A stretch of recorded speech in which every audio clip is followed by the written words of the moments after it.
Les championnats du monde auront lieu cette année à Kazan, fin septembre. Le programme du stage était de revoir ces situations technico-tactiques, les sorties, le travail de projection, le contrôle de la condition physique, revoir un petit peu les fondamentaux, des techniques simples. C'est une dernière préparation avant la compétition.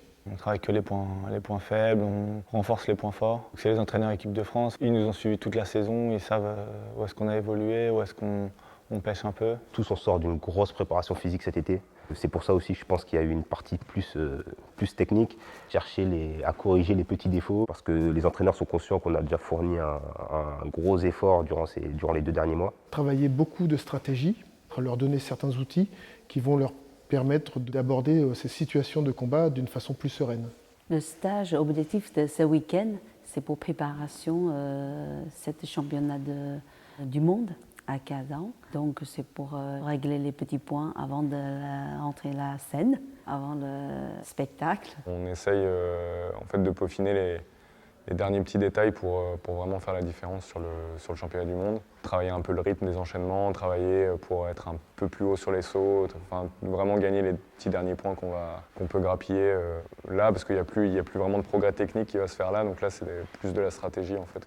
C'est mon 6e championnat du monde, mais c'est vrai qu'on s'habitue au truc, mais ça fait toujours plaisir quoi, de mettre la veste France et de se retrouver au milieu des autres nations. Il y a quand même une fierté que tu as et tu te dis que bon, là, cette fois-ci tu vas cartonner, quoi. C'est la continuité d'un travail acharné. Et aujourd'hui, je suis vraiment très fier de pouvoir aller au championnat du monde en portant le survêtement France.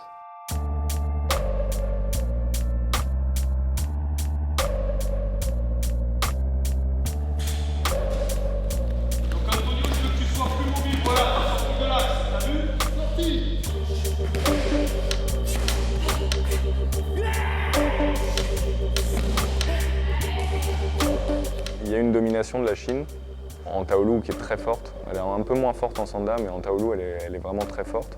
Et après, il y a d'autres nations asiatiques qui sont fortes, mais qui sont quand même battables. Il y a toujours un petit défaut qui fait qu'on peut passer devant. L'Iran, la Chine et la Russie. Au niveau du classement par équipe, elles arrivent parmi les premières, mais la France arrive à avoir individuellement des combattants qui sont médaillés.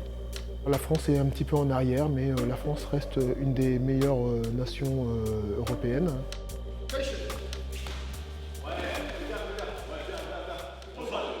L'objectif pour l'équipe de France, c'est aussi les jeunes et aussi certaines personnes qui c'est la première fois participer à cette compétition. Donc c'est une expérience pour eux. Pour les anciens, il faut prouver qu'ils ont progressé et aussi qu'ils approchent les Chinois, bien sûr.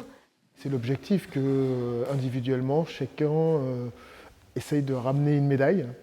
Bien sûr, après, par équipe, c'est un peu plus dur. Il faut aussi leur laisser un peu de temps pour avoir le background qu'ont les autres équipes.